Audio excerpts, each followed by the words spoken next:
Recientemente se conoció de una tragedia en ese país, cuando tres estudiantes de cine, Salomón Aceves, Marco García y Daniel Díaz, uno de ellos de 25 años, otros dos de 20, desaparecieron durante varias semanas, y posteriormente se conoció que por uno de los carteles de la droga los había disuelto en ácido.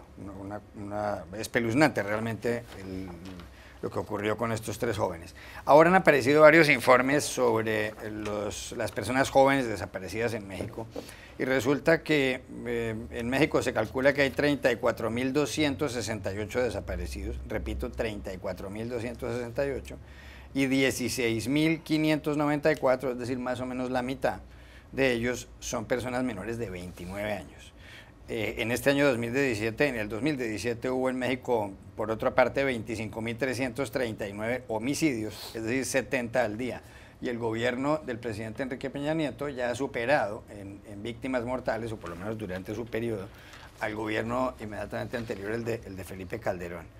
¿Qué es lo que pasa con esto de los desaparecidos en México y sobre todo de los jóvenes? Sí, es muy interesante el caso de los chicos desaparecidos, interesante y trágico, pues de la Universidad de Medios Audiovisuales de Guadalajara y en Jalisco. Uno, porque pues básicamente representan algo más grande, este fenómeno del que tú hablabas. Y dos, porque básicamente, dada la descripción de los hechos, pareciera que en México, en algunas regiones, el ser joven y estar en un lugar equivocado puede terminar en una tragedia por el simplemente hecho de estar ahí. Sabemos por la descripción de la Fiscalía de Jalisco que los chicos estaban haciendo una tarea de cine en la casa que les había prestado una de sus tías, una tarea de audiovisual, y solo por estar ahí, que esa casa había estado bajo vigilancia de un cártel buscando a un miembro de una banda rival, fue que los detuvieron y iniciaron pues básicamente su desaparición, tortura y desaparición con ácido. ¿Cómo es que un grupo de jóvenes aparece en un lugar solo para hacer una tarea y termina disuelto en ácido? Te habla de la impunidad de estos delitos que muchas bandas del crimen organizado ven que se puede hacer con jóvenes en México. Y realmente es una epidemia de violencia. Que ahora viene la cuestión de evaluar cuál sería la respuesta más eficaz. Y es aquí donde el tema político hace la presencia en México, porque justamente estamos en el periodo electoral en México, se va a elegir presidente el 1 de julio, y justamente vimos la semana pasada un debate presidencial entre 5 candidatos en los que supuestamente se presentó la estrategia de seguridad y antiviolencia de ellos si es que ganan la presidencia y llegan a Los Pinos el 1 de diciembre. Y la verdad es que fue decepcionante, Juan Carlos, porque ninguno presentó una estrategia claramente definida.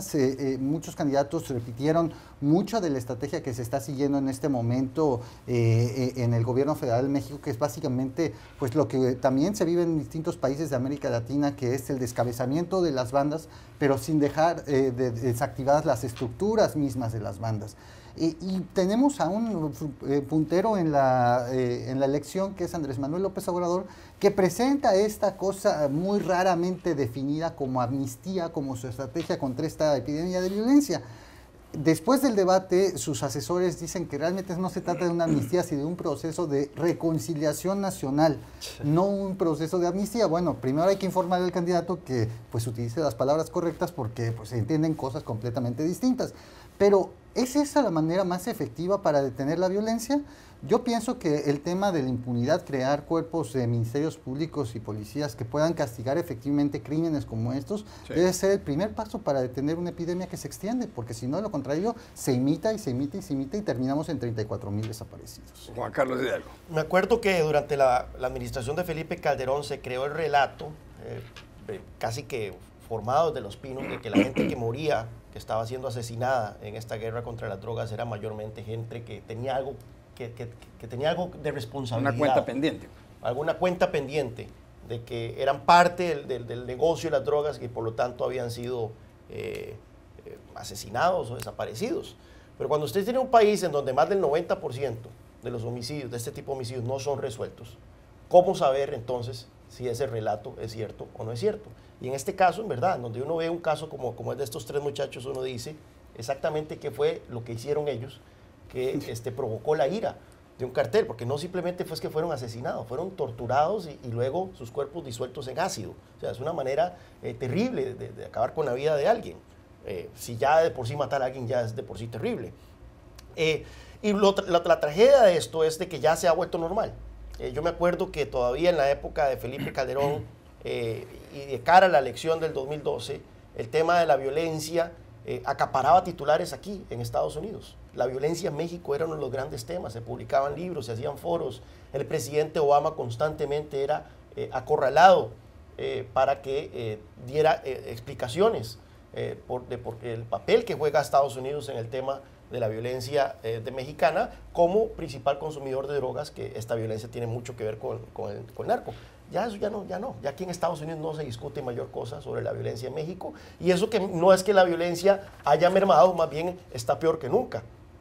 Bueno, tenemos una nueva elección en México y como dice Díaz Briceño, ahora el problema es que las soluciones siguen siendo las mismas. La militarización del conflicto, la estrategia de decapitación, que más bien acrecienta la violencia, y la violencia que estamos viendo ahora es producto, irónicamente, del arresto del Chapo Guzmán, gran parte de esta violencia que estamos viendo, y esto se venía advirtiendo desde antes de que recapturaran al Chapo, de que en la eventualidad de que recapturaran al Chapo íbamos a ver el mismo fenómeno que ya habíamos visto en otras ocasiones, de que cada vez que se captura al líder de una banda criminal, eso desata más bien más violencia conforme las estructuras internas de un cartel empiezan a competir unas con otras por hacerse de esa organización, y otras organizaciones tratan de quitarle territorio y rutas a la organización que ha sido decapitada. Eso ya se ha visto miles de veces, pero no se aprende.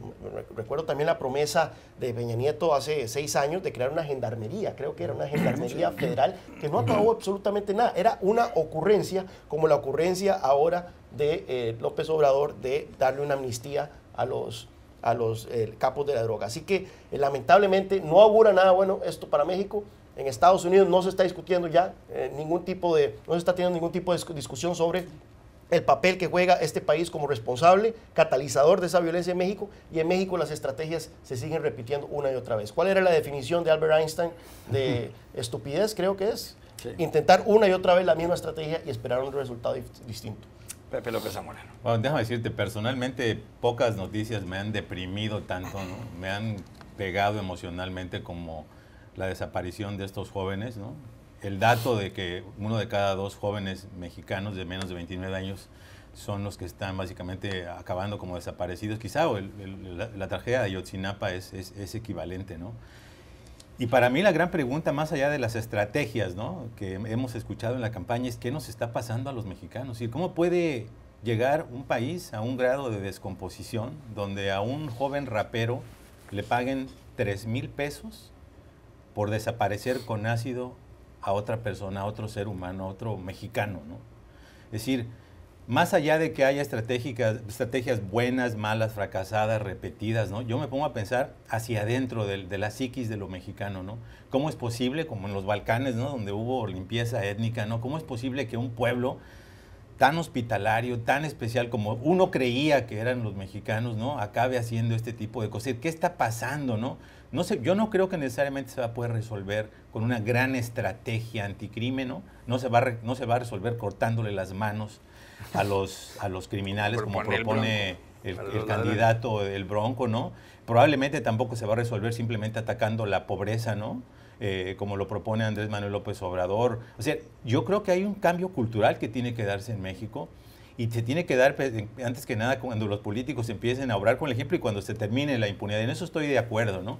A mí lo que me preocupa, ¿no?, con esta guerra que inició con Felipe Calderón de la guerra contra las drogas, fue que probablemente la secuencia, y creo que es una posible elección, la secuencia en la cual se atacó el problema no fue la más apropiada. Porque como justamente cuando descabezas a una organización criminal, lo que generas es una atomización de grupitos criminales que se están disputando por el liderazgo.